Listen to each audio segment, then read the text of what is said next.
And we've gotten a lot of questions during past rainstorms about why the pumps at the lake on the outfall canals are not turned on. NATE may change that. Investigative reporter Katie Moore joins us now with an explanation of why the Corps might need to turn them on this weekend.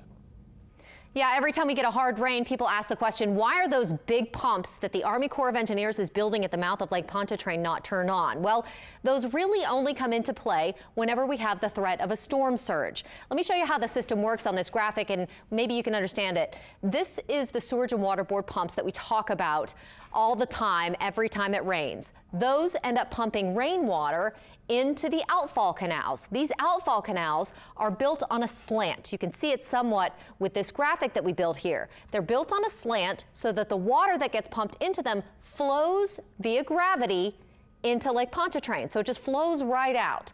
The problem comes in when the water in the lake gets higher than the water in the canals. That's when the Corps of Engineers is going to close those floodgates.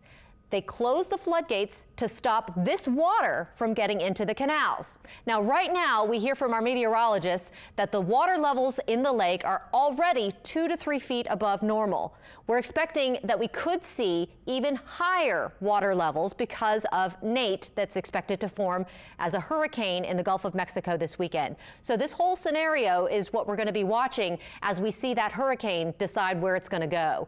These big pumps only get turned on when we have this situation, when the water is higher in the lake than it is in the canals. So they turn these big pumps on, and then that pumps this water from the canal into Lake Pontchartrain over those floodgates. So that's how the whole system works, and that's why we only get to see these pumps in action when there's the threat of a storm surge.